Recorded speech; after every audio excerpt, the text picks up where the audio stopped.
리포트.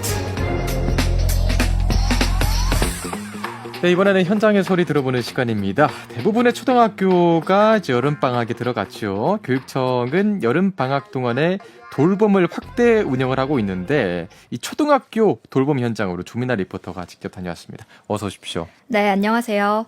아이들이 방학을 맞이하면 맞벌이 가정의 가장 큰 고민은 아이를 맡길 곳입니다. 아하. 부모가 출근하면 아이가 집에서 혼자 시간을 보내야 하는 경우도 있고 또 끼니를 제대로 챙기기 어려운 경우도 있는데요. 네. 자칫 안전사고나 위험의 무방비로 노출되기도 쉽습니다. 그래서 이제 많은 맞벌이 가정에서는 돌봄 교실을 적극적으로 이용을 하는 거군요. 그렇습니다. 예. 경남교육청은 학기 중 돌봄 교실을 이용하지 않던 학생까지 추가로 수용하면서 네. 여름방학 돌봄 교실을 확대 운영하고 있는데요.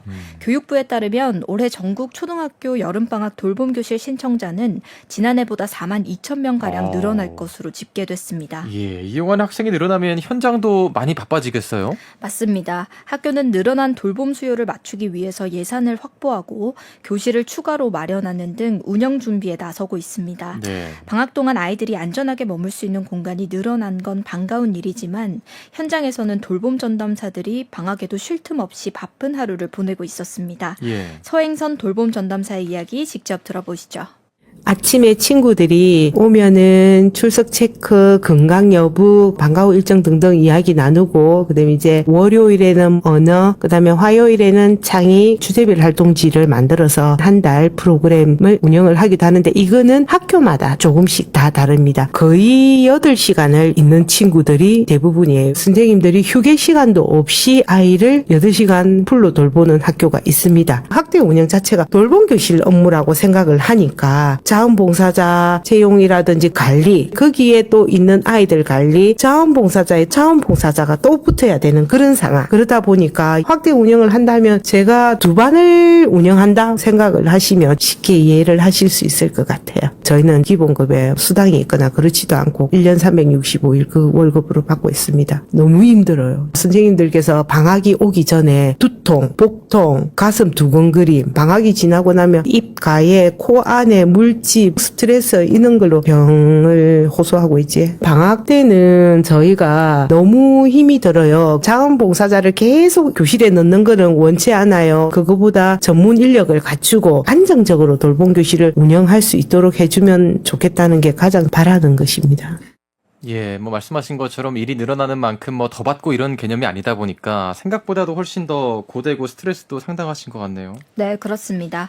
방학 동안 돌봄 교실은 사실상 또 하나의 생활 공간이자 교육 공간 역할을 하고 있었는데요. 예. 돌봄 전담사들은 오전 8시 반부터 오후 4시 반까지 아이들을 밀착해서 돌보고 그 이후에는 행정서류 처리까지 맡아야 합니다.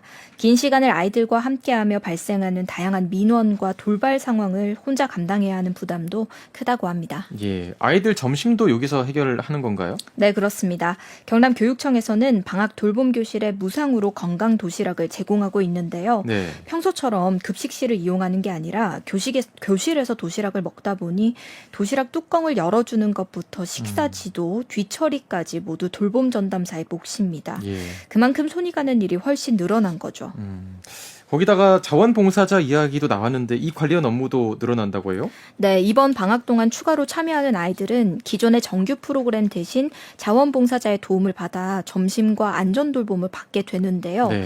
이 자원봉사자를 채용하고 관리하는 일 역시 돌봄 전담사가 맡고 있습니다. 네. 전담사들은 방학 때만 한시적으로 자원봉사자를 투입하는 방식이 자칫하면 돌봄은 누구나 할 수 있는 일이라는 잘못된 인식을 심어줄까 봐 우려하고 있었습니다. 사실 돌봄이 확대된다라는 게 학부모님들 입장에선 좋은 소식일지 모르겠지만 이분들 입장에서는 상당한 또 고충일 텐데요. 교육청에서는 현재 어떤 입장인가요? 경남교육청은 방학 중에 돌봄 전담사들의 업무가 가중된다는 것을 인지하고 있다는 입장이었는데요. 예. 다만 학생들은 기존 돌봄 교실에 몰아넣기보다는 별도 공간을 마련하고 자원봉사자와 프로그램을 지원해서 업무 부담을 줄이고 있다고 말했습니다. 예. 이 부분에 대해 경남교육청 김성준 장학사의 설명입니다.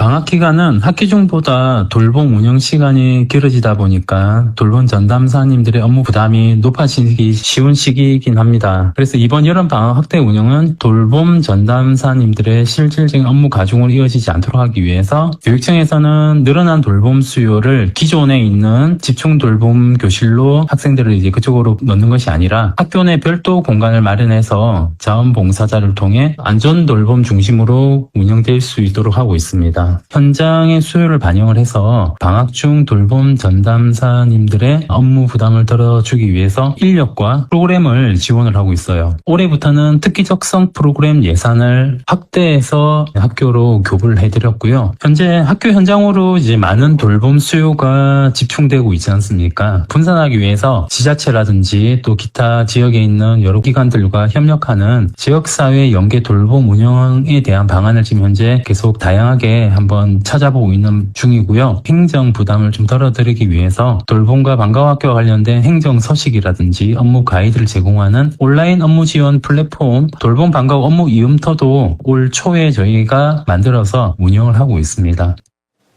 교육청에선 퇴직 공무원과 노인 일자리 인력풀을 활용하고 있고요. 예. 돌봄 교실 아이들이 더 다양한 프로그램과 영역을 체험할 수 있도록 대학과 연계해서 인력과 프로그램을 제공하고 있는데요. 네. 이외에도 특기적성 프로그램 예산을 확대하면서 돌봄 전담사들의 부담을 덜기 위한 지원을 하고 있다는 게 교육청의 설명입니다. 예, 하고 있지만 고충이 있다라는 건 현장의 이야기는 또 다르지 않을까 싶은데 현장에서 가장 시급하게 요구하는 부분은 어떤 부분일까요? 돌봄 전담사들이 가장 많이 이야기한 건 예. 사람을 더 늘려달라는 것이었습니다. 이 전문 인력을 배치해달라는 요구인 거죠. 네, 전문 인력을 근데 배치하는 게 현실적으로 쉽지 않은 것 같은데 그 이유는 뭘까요? 학령 인구가 지속적으로 감소하는 상황에서 사실상 정년이 보장되는 돌봄 전담사를 신규 채용하는 것은 장기적인 부담이 크다는 게 교육청의 입장인데요. 예.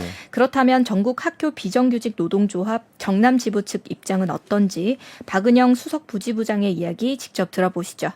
정권이 바뀔 때마다 돌봄 정책에 대한 것들이 굉장히 많이 쏟아지잖아요. 그래서 운영이나 계획에 대한 지침만 있고 정확한 기준이 없어요. 교육청에서 듣는 말은 학교 재량, 학교마다 너무나 다 상황이 다르다 보니까 재량권을 이유로 들어가지고 학교에서 다 알아서 하라는 현실이거든요. 그래서 지휘체계가 잘 서 있지 않으니까 결국에는 우리들끼리 업무를 떠맡게 되거나 이런 악순환들이 계속 반복이 되고 있고 제일 우선되는 거는 돌봄 노동에 대한 직무가치 인정하고 법제화 부분이라고 생각을 하거든요. 지금 20년이 가까이 이제 초등 돌봄 교실이 학교에 들어와서 운영이 되는데도 관련된 법이 없고 그냥 행정 지침, 행정 계획만 가지고 돌봄이 운영이 되고 있고 돌봄이 멈추면 사회가 멈춘다는 패러다임까지 생겼는데 돌봄과 교육과 모든 것들을 다 책임을 지고 있는데 1인 다역을 하는 과정에 대한 평가나 처우나 이런 것들은 전혀 지금 개선되고 있지 않은 상황이에요. 돌봄 전담사들의 처우 문제나 돌봄 교실 운영 문제 이런 것들이 사실은 법에 담겨야 이런 문제들이 조금 해소가 될 수 있는 거죠. 한 아이를 온전히 키우려면 온 마을이 필요하다라고 이야기를 하잖아요. 확대 운영의 주체가 오롯이 돌봄 전담사한테 가중되는 것들이 아니라 학교 전체가 책임을 지고 확대 운영의 주체가 되어서 온전한 돌봄이 좀 이루어졌으면 좋겠다는 저희들 바람입니다. 네, 돌봄 교실을 확대하는 것도 중요하겠지만 오래 잘 유지가 되려면 현장의 목소리도 철저하게 잘 들어야겠습니다. 오늘 말씀 여기까지 듣겠습니다. 고맙습니다. 네, 감사합니다.